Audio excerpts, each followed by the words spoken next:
بسم اللہ الرحمن الرحیم وقل جاء الحق وزهق الباطل ان الباطل كان زهوقا صدق اللہ مولانا العظیم۔ معزز و مکرم حاضرین محترم، آج 20 رمضان المبارک ہے، اسلام کی تاریخ کا ایک روشن دن، جس دن اللہ رب العزت نے مسلمانوں کو فتح مکہ عطا فرمائی۔ روزہ رکھا تھا اور مسلمان مکہ شریف میں فاتحانہ انداز میں داخل ہوئے۔ اللہ رب العزت نے اس بات کی طرف اشارہ کرتے ہوئے فرمایا، قل محبوب کہیے، جاء الحق وزهق الباطل، حق آیا اور باطل مٹ گیا۔ ان الباطل کان زہوقا، بے شک باطل کو تو مٹنا ہی تھا۔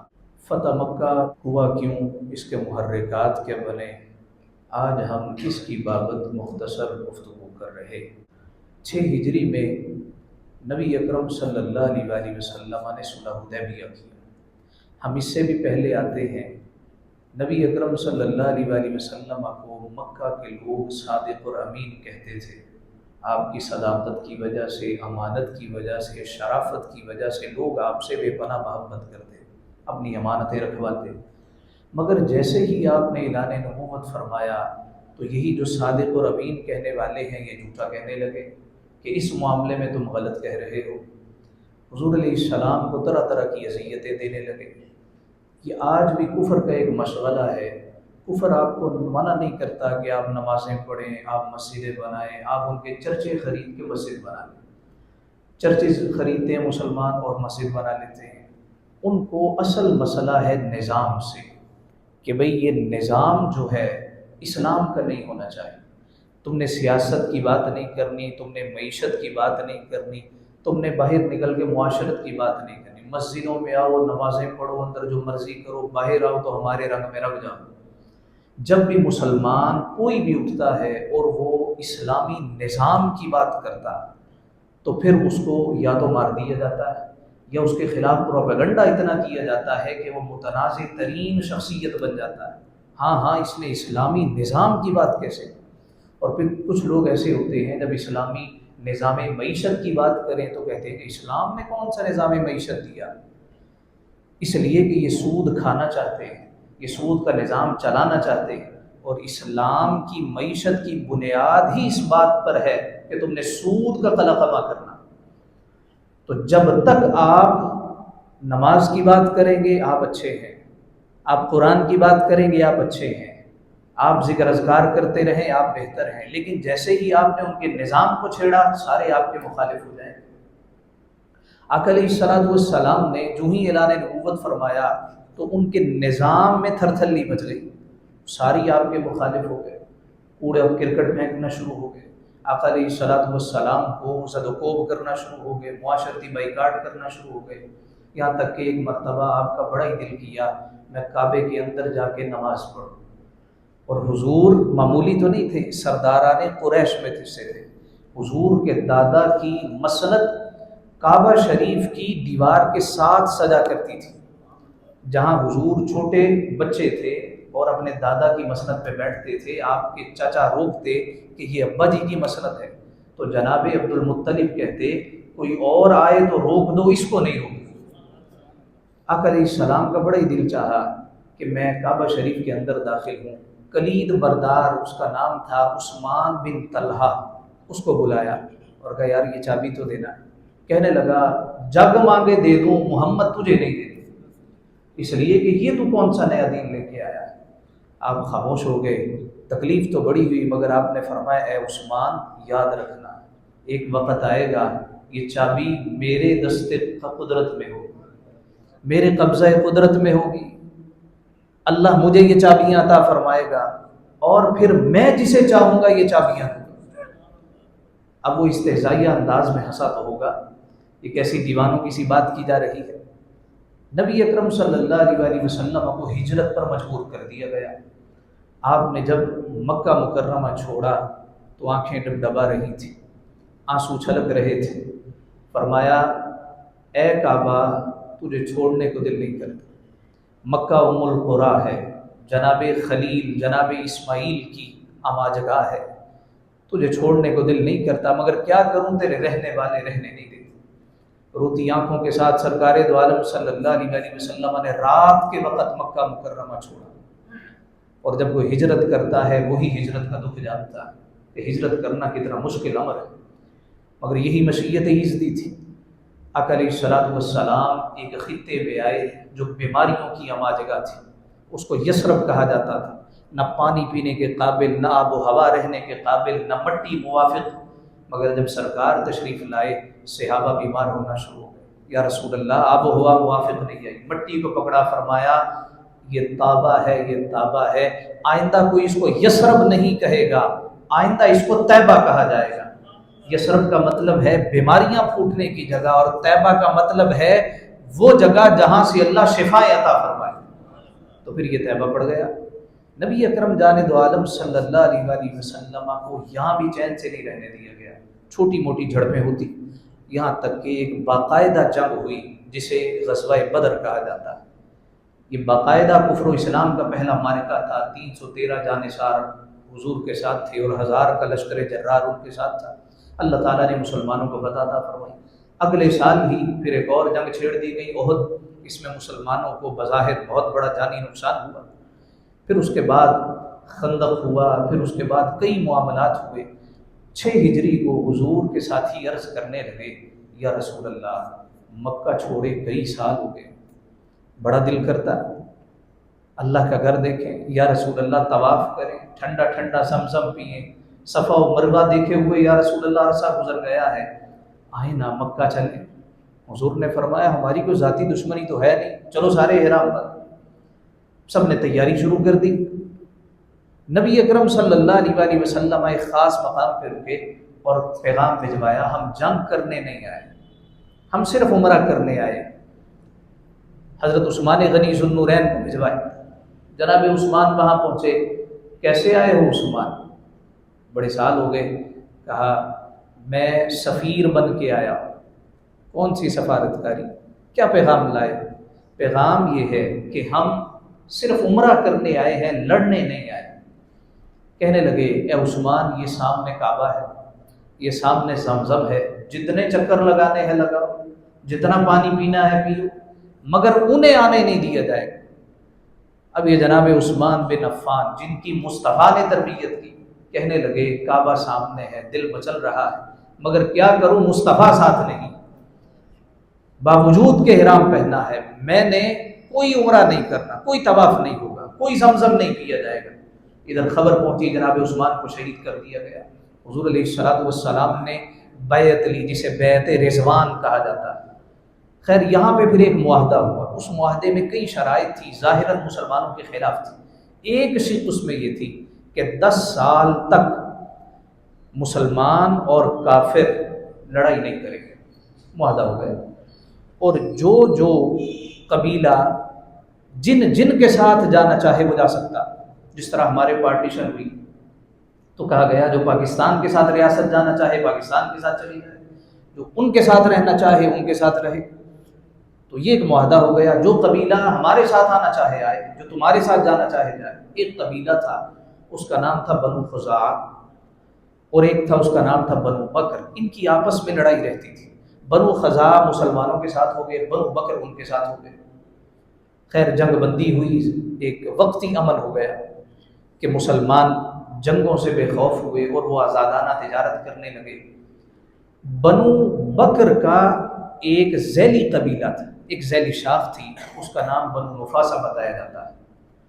انہوں نے بنو خزاعہ پہ حملہ کر دیا اور ان کے کئی لوگ مار دیے۔ بنو خزاعہ مسلمانوں کے حلیف تھے۔ نبی اکرم صلی اللہ علیہ وسلم کو خبر ملی تو آپ نے فرمایا کہ یا تو خون بہادا کرو، جتنے لوگ ان کے مرے ہیں جو ہمارے حلیف ہیں ان کی دیت ادا کرو، یا تم دست بردار ہو جاؤ کہ ہمارا معاہدہ ختم ہو گیا۔ ان کی طرف سے ایک سفیر آیا، وہ کہنے لگا یہ جو آخری شرط ہے نا یہ منظور ہے، معاہدہ ختم۔ تو جو صلح حدیبیہ تھا وہ ختم ہو گیا۔ جانب عالم صلی اللہ علیہ وسلم نے صحابہ سے کہا اب ہم نے مکہ مکرمہ جانا ہے۔ 10,000 جانثاران اسلام تیار۔ حضور علیہ الصلوۃ والسلام ایک اونٹنی پہ سوار ہوئے، یہ 8 ہجری ہے۔ مدینہ شریف سے جب نکلے تو جس طرح سروں کے سر ہی نظر آ رہے، لشکر جرار کے ہمراہ سرکار پوری شان و شوکت سے مدینہ شریف سے نکلے کہ مکہ فتح کیا جائے گا، تلواریں ہمراہ، تیر ہمراہ ہیں، نیزے ہمراہ ہیں، اور سر پہ کفن باندھے ہوئے مجاہدین بھی ہیں۔ کوشش یہ ہے کہ جنگ نہ ہو، مگر جنگ کی تیاری پوری ہے۔ جب آپ مدینہ شریف سے باہر نکلے، سامنے دیکھا کہ ایک کتیا بیٹھی، حدیث مبارکہ ہے، کتیا نے بچے دیے ہیں، چھوٹے چھوٹے نومولود ہیں، اور وہ کتیا کا دودھ پی رہے ہیں۔ سرکار رک گئے، ایک صحابی تھے جناب جریر، کہا جریر ادھر آؤ، جی یا رسول اللہ، فرمایا یہاں پہ کھڑے ہو جاؤ۔ یہ دیکھو کتنی تعداد ہے، لوگ پاؤں تلے مسل نہ دیں، جب تک پورا لشکر گزر نہیں جائے گا تم نے کتیا کے بچوں کی حفاظت کرنی۔ یہ وہ دین ہے جو میرے مصطفیٰ لے کر کے آئے۔ یہ آج دنیا میں اینیمل ایکٹ پاس ہو رہا ہے، وہ لوگ جو کتوں کے الگ سے حقوق مانتے ہیں، بلیوں کے حقوق الگ سے بنا رکھے ہیں، درندوں کے الگ سے حقوق بنائے ہیں، مگر غزہ پہ سحری کے وقت نہتے مسلمانوں پہ بمباری کر کے چیتھڑے اڑائے جا رہے ہیں۔ یہ وہ نام نہاد حقوق کے علمبردار ہیں جنہوں نے فقط دنیا کو دکھانے کے لیے حقوق بنا رکھے۔ مگر قربان جائے اہل غزہ کی استقامت پر، اور میرا وجدان کہتا ہے اسلام کی نشاط ثانیہ اٹھے گی تو غزہ سے اٹھے گی۔ روزانہ کی بنیاد پہ 400 مسلمانوں کو شہید کیا جا رہا، جن کے پاس پہلے ہی کھانے کو نہیں، جن کے پاس رہنے کو نہیں، جن کے پاس علاج معالجے کی سہولت نہیں، اور ہم یہاں پہ کلام تک نہیں کر سکتے۔ حضور نے فرمایا تھا مسلمان جسد واحد کی طرح ہے، کسی ایک جگہ پہ تکلیف ہو تو پورا بدن بے چین ہو جاتا۔ یہ اہل غزہ پہ جس طرح بمباری کی جا رہی ہے، اور کون کر رہا ہے؟ جنہوں نے بڑے بڑے حقوق بنا رکھے، مسلمانوں کو بتاتے ہیں کہ جانوروں کے یہ حقوق ہے، مسلمانوں کو بتاتے ہیں کتے بلیوں کے یہ حقوق ہے، وہ بتاتے ہیں کہ شیر زخمی ہو جائے تو یہ حقوق ہے، مگر یہ نہیں کہ وہاں انسان بستے ہیں۔ حضور نے کیا فرمایا؟ جریر یہاں پہ کھڑے ہو جاؤ، جب تک پورا لشکر روانہ نہ ہو جائے تم نے کتیا کے بچوں کی حفاظت کرنی۔ مسلمان یہاں سے چلے، ایک جگہ آئی، اس کا نام تھا مر الزہران۔ سرکار نے فرمایا سارے متفرق جگہ پہ خیمے لگا، سب نے متفرق جگہ پہ خیمے لگائے، اور فرمایا خیموں کے آگے آگ جلاؤ۔ مکہ کے لوگ مر الزہران دیکھ رہے تھے، اور جب آگ جلی تو ایسے جیسے شہر آباد ہو گیا۔ ابو سفیان کہنے لگا عباس تیرے بھتیجے کو تو بادشاہت مل گئی۔ فرمایا بھولے یہ بادشاہت نہیں ہے، یہ نبوت کے چراغ جل رہے۔ اللہ رب العزت نے حضور علیہ السلام کو، میرے بھتیجے کو نبوت کے منصب سے سرفراز کیا، یہ کوئی بادشاہت نہیں، یہ اس کی عزت اور عظمت نظر آ رہی۔ اگلا دن ہوا جانے دو عالم صلی اللہ علیہ وسلم مکہ مکرمہ میں داخل ہوئے، ایک اونٹنی پہ سوار تھے، اس اونٹنی کا نام قصوہ تھا، اور حضور علیہ السلام نے یمنی چادر امامہ مبارک کالے رنگ کا پہن رکھا تھا، اور عاجزی کی انتہا، جبکہ مکہ کے سردار بڑے بڑے بہادر گھروں میں بند ہو گئے، کنڈیاں چڑھا لی، عورتیں چھتوں پہ چڑھ کے مسلمانوں کو دیکھ رہی تھی، اور حضور کی عاجزی کا عالم یہ تھا کہ سر اتنا جھکا کہ اونٹنی کے اوپر لکڑی کے کجاوے کو چھو رہا تھا، اور سرکار نے اپنے ساتھ اپنے کسی بیٹے کو، کسی شہزادے کو نہیں بٹھایا، اپنے ساتھ اونٹنی پہ فتح مکہ کے دن غلام کے بیٹے اسامہ کو بٹھا رکھا تھا۔ یہ جان عالم کی سیرت طیبہ۔ مکہ شریف میں داخل ہوئے، اونٹنی پہ سوار ہیں، حرم شریف خالی ہے، حضور علیہ الصلوۃ والسلام نے نعرہ تکبیر بلند کیا، اللہ اکبر۔ جہاں اللہ اکبر کہتے تھے تو اونٹ کی اوجڑیاں پھینکی جاتی تھی، جہاں اللہ اکبر بلال کہتا تو تپتی ریت پہ لٹایا جاتا تھا، جہاں عمار بن یاسر اور اس کی والدہ کی شرمگاہ کے پہ نیزہ مارا جاتا تھا۔ یہ وہ مقام ہے، مگر وقت لگتا ہے، وقت لگتا ہے۔ حضور نے فرمایا کعبہ کی چابیاں کدھر ہیں؟ کعبہ کی چابیاں یہ عثمان بن طلحہ لے کے آیا، جس نے کہا تھا محمد کوئی اور مانگے تو دے دوں، تجھے نہ دوں، مگر حضور نے کیا فرمایا تھا؟ ایک وقت آئے گا یہ میرے پاس ہوگی، پھر میں جسے چاہوں گا دوں گا۔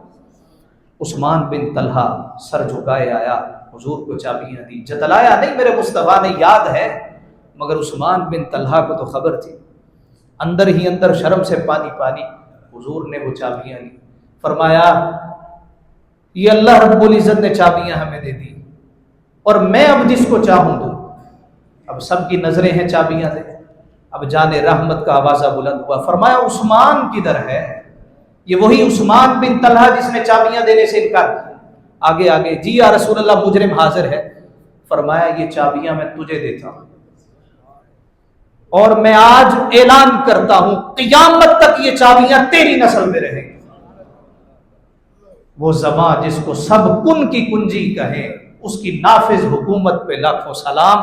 آج تک یہ چابیاں کعبہ شریف کی عثمان بن طلحہ کے خاندان میں موجود ہیں۔ یہ وہ عثمان جس نے حضور کو چابیاں دینے سے انکار کیا، مگر وقت لگتا۔ ہم چاہتے ہیں آج دعا کروائیں تو شام سے پہلے کام ہو جائے، مخالف شام سے پہلے مر جائے۔ آج میں نماز پڑھوں تو شام سے پہلے اللہ کا ولی بن جاؤں، ویسے نہیں ہوتا۔ یہ ایک اصول قدرت ہے، ہر شے کو وقت لگتا۔ ہم کہتے ہیں آج دعا کروائیں تو شام سے پہلے ہمارا پتی ہو جائے، ایسے نہیں ہوتا۔ یہ دنیا کا نظام، ایک نظام کے تحت اللہ رب العزت چلا رہا۔ لوگ آتے ہیں کہ دعا کریں، نظر کی کریں، ایک نظر کریں کہ بیڑا پار ہو جائے، ایسے نہیں ہوتا۔ عمل کرنا پڑتا ہے۔ ایویں تے قیمت پیندی نہیں، کچھ دکھ بھی تے سہنا پیندا ہے، قطرے نو موتی بنن لئی قیداں وچ رہنا پیندا۔ فرمایا جا قیامت تک یہ چابیاں تیرے خاندان میں رہیں۔ اب نبی اکرم صلی اللہ علیہ وسلم اونٹنی پہ سوار ہیں، طواف شروع کر دیا، اور طواف کا انداز یہ تھا، چھڑی آپ کے ہاتھ میں تھی، صحابہ آپ کے ہمراہ تھے جو کہ اللہ اکبر کا نعرہ مستانہ بلند کر رہے تھے، اور وہ لات کو ماننے والے، وہ منات کو چاہنے والے، وہ حبل کے پجاری، وہ تھر تھر کانپ رہے تھے جب اللہ اکبر، اور اللہ اکبر کہے کون؟ محمد مصطفیٰ کہے، اور نعرے بلند کرنے والے جانثاران مصطفیٰ ہو، ہیبت سے ویسے ہی بت گرنا شروع ہو گئے۔ حضور کے ہاتھ میں چھڑی تھی اور اطراف میں جو بت لٹکے ہوئے تھے، چھڑی کے ساتھ وہ بت گراتے جاتے تھے۔ پھر آقا علیہ الصلوۃ والسلام نے چھڑی سے حجر اسود کو استلام کیا، جس طرح ہم سلام کرتے ہیں اس کو استلام کہا جاتا ہے۔ سرکار کی سنت، رش بہت زیادہ تھا، آپ سواری پہ ہی سوار تھے۔ اس سے یہ نتیجہ بھی نکلا اگر کوئی معذور ہو اور وہ سواری پہ طواف کرنا چاہے تو سواری پہ طواف بھی کر سکتا۔ تو یہاں معذوری تو نہیں ہے، مگر امت کے لیے ایک سبق بھی ہے، حضور کی ایک سنت بھی ہے۔ استلام کیا اور اونٹنی پہ ہی سرکار دو عالم صلی اللہ علیہ وسلم نے طواف شروع کر دیا۔ اسی سنا میں حضور نے کہا بلال کدھر ہے؟ بلال آگے آگے، ابو بکر بھی ہے، عمر بھی ہے، عثمان بھی ہے، علی بھی ہے، بڑے بڑے صحابہ، مگر بلایا کس کو؟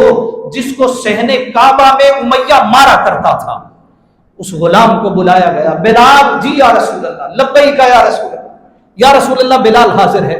فرمایا بلال کعبے کی چھت پہ چڑھ جا اور اذان دے۔ جناب بلال کے نصیبے پہ قربان، جس کو یہاں پوچھتا کوئی نہیں تھا، جس کو مدینہ کے بچے پتھر مارا کرتے تھے، جس کی کوئی وقت حیثیت نہ تھی، جب وہ مصطفیٰ کے قدموں کے ساتھ لپٹا، مصطفیٰ نے عزتوں کے تاج عطا فرما دی۔ حضور علیہ الصلوۃ والسلام نے کعبے کی چھت پہ چڑھایا، دنیا کو بتایا یہاں حسب نسب نہیں دیکھے جاتے، یہاں غلامی مصطفیٰ دیکھی جاتی، یہاں دین کے ساتھ وفاداری دیکھی جاتی۔ پھر ایسی وفاداری دکھائی، بلال کعبے کی چھت پہ کھڑے ہوئے۔ اب اصول یہ ہے کوئی اذان دے تو قبلہ کی طرف منہ کرے۔ اب بلال کعبے کی چھت پہ کھڑا ہے تو بلال کہاں منہ کرے؟ سوچنے کی بات ہے، بلال کعبے کی چھت پہ ہے، بلال کہاں منہ کرے؟ بلال تو جہاں منہ کرے وہ تو قبلہ ہی قبلہ ہے۔ اینما تولوا فثم وجہ اللہ، تم جدھر چہرہ کرو اللہ ادھر ہی ہے۔ مگر جناب بلال کا عشق دیکھیے، جناب بلال اذان دیتے جاتے اور جہاں جہاں مصطفیٰ کی سواری جاتی بلال اپنا چہرہ بھی ادھر کرتے جاتے تھے، حضور کو دیکھ دیکھ کے اذان دیا کرتے تھے۔ یہاں پہ اقبال تڑپا اور اقبال کہنے لگا اذان ازل سے تیرے عشق کا طرح نہ بنی، نماز تیری دید کا بہانہ بنی۔ یا رسول اللہ یہ تو آپ کی دید ہے، السلام علیکہ ایھا النبی۔ جب بندہ نماز میں کہتا ہے اے نبی آپ پر سلام ہو تو تصور کیا ہوتا؟ پھر حضور علیہ الصلوۃ والسلام نے سرداران قریش کو بلایا اور سرداران قریش کو بلا کے کہا تمہارا آج میرے بارے کیا خیال ہے؟ کہتے تھے میں جھوٹ بولتا ہوں، پتھر مارا کرتے تھے، اذیتیں دیتے تھے، تم نے میرا بائیکاٹ کیا، آج بتاؤ کیا خیال ہے؟ کہنے لگے آپ کریم باپ کے کریم بیٹے، ہم نے آپ کو کریم ہی پایا ہے۔ حضور علیہ السلام نے فرمایا آج میں وہی بات کہوں گا جو میرے بھائی یوسف نے اپنے بھائیوں سے کہی تھی، لا تثریب علیکم اليوم، آج تم پہ کوئی مواخذہ نہیں، تمہیں معافی دی جا رہی۔ جناب یوسف نے اپنے بھائیوں کو معافی دی، حضور علیہ السلام نے وہی جملے ارشاد فرمائے۔ تو کون تھے یہ لوگ؟ یہ حضور علیہ السلام کے جاننے والے تھے، پھر یہی لوگ کلمہ پڑھ کے مسلمان ہوئے، بڑے بڑے کفار جن میں ابو سفیان، جناب امیر معاویہ، جناب ابو قحافہ، سہیل بن عمر، یہ سارے کے سارے کلمہ پڑھ کے مسلمان ہوئے۔ آقا علیہ السلام نے اعلان فرمایا کسی سے بدلہ نہیں لیا جائے گا، جو اپنے آپ کو گھر میں بند کر لیتا ہے وہ بھی امن میں، جو سرنڈر کر دے وہ بھی امن میں، جو کعبے میں آ جائے وہ بھی امن میں، یہاں تک کہ جو ابو سفیان کے گھر میں داخل ہو جائے وہ بھی امن میں آ جائے، وہ بھی امن میں چلا جائے۔ اللہ رب العزت نے مسلمانوں کو فتح و نصرت عطا فرمائی۔ پھر سرکار مکہ رکے نہیں، پھر سرکار مدینہ شریف واپس آئے۔ 9 ہجری کو جناب ابو بکر کی ہمراہی میں مسلمانوں کو روانہ کیا، مسلمانوں نے حج کیا۔ پھر 10 ہجری میں حجۃ الوداع ہوا۔ حجۃ الوداع سے واپسی کے موقع پر، غدیر خم کے موقع پر، مسلمانوں کو حضرت علی سے اختلاف ہوا۔ چند مسلمانوں نے حضور سے شکایت کی، حضور علیہ السلام نے حضرت علی کا ہاتھ تھاما۔ وہ مولا علی جن کی شہادت 21 رمضان المبارک یعنی کل کے روز، حضور نے مولا علی کا ہاتھ بلند کیا جبکہ حج سے واپس جا رہے تھے۔ غدیر خم ہے، فرمایا جس کو علی پہ اعتراض ہے وہ سن لے، من کنت مولاہ فہذا علی مولا، جس کا میں مولا ہوں اس کا علی بھی مولا، جس کا میں دوست ہوں اس کا علی بھی دوست۔ 21 رمضان المبارک مولا علی کی شہادت۔ دوستو آج غروب آفتاب کے ساتھ ہی دوسرا عشرہ ختم ہو جائے گا، مغفرت کا عشرہ، اور ایک آخری عشرہ جہنم سے آزادی کا عشرہ شروع ہو جائے گا۔ وہ ایک نعت خواں حضرت میاں صاحب کا شعر پڑھ رہا تھا کہ نیچاں دی اشنائی کولوں فیض کسے نہ پایا، ککر تے انگور چڑھایا تے ہر گچھا زخمایا، دشمن مرے تے خوشی نہ کریے تے سجنا بھی مر جانا، دیگر تے دن گیا محمد اوڑک نوں ڈب جانا۔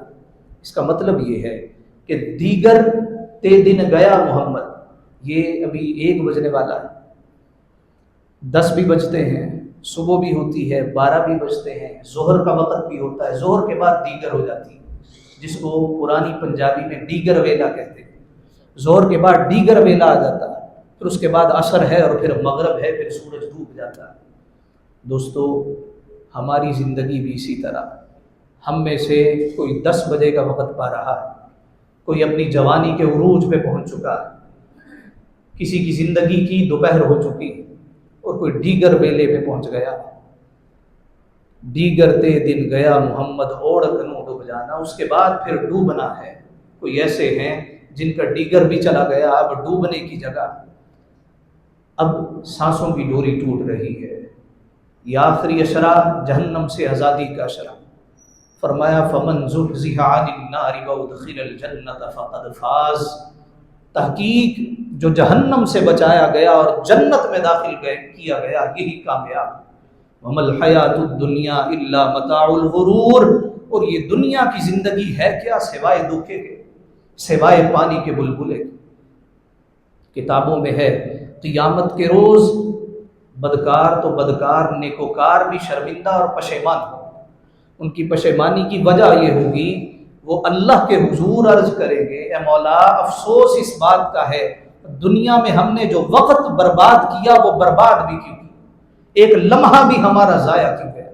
حضرت سیدنا شیخ عبد القادر جیلانی رحمۃ اللہ تعالی لوگوں کو پکڑ کے قبرستان لے کے جایا کرتے تھے اور فرمایا کرتے تھے یہ قبرستان حسینوں سے بھرا پڑا، یہ جوانوں کی جوانیوں سے بھرا پڑا، جن کے جسم بھی مٹی میں مل گئے، یہ وہ لوگ تھے جو اپنے کپڑے پر مٹی کا ذرہ برداشت نہیں کرتے تھے، مگر آج یہ مر کے مٹی میں مل گئے۔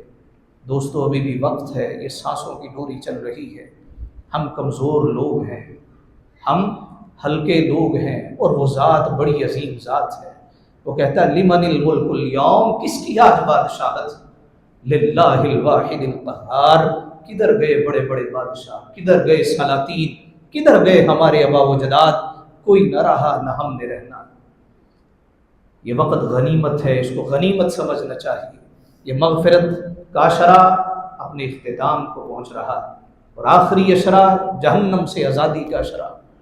فرمایا گیا محروم ہے وہ شخص جو ماہ سیام تو پائے مگر اپنی مغفرت نہ کروا سکے۔ جس نے رمضان کا مہینہ تو پایا، اپنے آپ کو بدل نہ سکا۔ اور دوستو بدلنا ظاہر کا نہیں ہے، بدلنا باطن کا ہے۔ جس کا اندر اچھا ہو جاتا ہے، جس کا دل صاف اجلا ہو جاتا ہے، جس کا من میل سے دور ہو جاتا ہے، یہی کامیاب لوگ۔ قیامت کے روز حقیقی کامیابی انہی لوگوں کو نصیب ہوگی جو دنیا میں اپنے آپ کو کامیاب کریں۔ وَمَنْ زُحْزِحَ عَنِ النَّارِ وَأُدْخِلَ الْجَنَّةَ فَقَدْ فَازَ وَمَا الْحَيَاةُ الدُّنْيَا إِلَّا مَتَاعُ الْغُرُورِ کہ سوائے غرور کی زندگی کے کچھ بھی نہیں۔ یہ جب میاں صاحب رحمۃ اللہ تعالیٰ علیہ نے اشعار کہے تو آپ کے بھائی وقت آخر اکٹھے ہوئے اور کہنے لگے ہمیں لگتا ہے تم کسی کے شعر چوری کر کے اپنے نام سے لگا کے سناتے ہو، اب وقت آخر ہے، اب بتاؤ نا، اب تو کوئی شعر سناؤ۔ تو جہاں لبوں پر ہے آپ نے وہ شعر کہا کہ جوں ویلن وچ گنا پھس گئی جان شکنجے اندر، جوں ویلن وچ گنا رونو کو ہن روے محمد، ہن روے تامنا کہ جس طرح ایک گنا وہ مشین میں پھنسایا جاتا پھر اب رو کے سوا اس میں سے نکلتا کچھ نہیں ہے۔ فرمایا یہ ہماری حالت ہے، آخری وقت ہے، موت کا شکنجہ ہے، بچ نہیں سکتے۔ رونو کو ہم رو محمد، اب اس کے بعد اجوائن کھائیں، ہریڑے کھائیں، کوئی فائدہ نہیں۔ دوستو یہ وقت آخر ہے، جانے کون سا لمحہ، کون سی سانس آخری سانس ہو، سر جھکائیں، اللہ کے حضور گڑ گڑائیں، اپنے من کی دنیا کو زندہ کرنے کے لیے اللہ سے دعا کریں، اے اللہ ہمارے من کی دنیا کو اجلا کر۔ آج انشاءاللہ العزیز قبل از مغرب بعد از عصر آپ کی اس مسجد شریف میں معتکفین اعتکاف پہ بیٹھیں گے۔ جو اعتکاف کا ارادہ رکھتے ہیں وہ نیت کر لیں، سرکار کی سنت مطہرہ ہے، بڑی پیاری سنت ہے، لیکن جو اعتکاف کر رہا ہے اس کی نیت یہ نہ ہو کہ ہم نے مسجد جا کے صرف عیاشی کرنی ہے، ہم نے شور شرابہ کرنا ہے، وقت گزارنا ہے، نہیں، یہ تو اپنے نیک اعمال کو بھی برباد کرنے کا مترادف ہے۔ اعتکاف کرنے والا گویا دھرنا دیتا۔ عام طور پہ ہم پھیرا لگاتے ہیں، 5 وقت مسجد میں آئے پھیرا لگائے چلا گئے، مگر یہ معتکفین دھرنا دے دیتے ہیں، مولا جب تک معاف نہیں کرے گا ہم یہاں سے جانے والے نہیں۔ تو پھر جب یہ اٹھتے ہیں اللہ رب العزت اس طرح انہیں معاف کر دیتا ہے جس طرح بھی ماں کے پیٹ سے دنیا میں آئے۔ اللہ رب العزت ہماری کاوشوں کو، عبادتوں کو، ٹوٹی پھوٹی جو بھی ہیں شرف قبولیت عطا فرمائے۔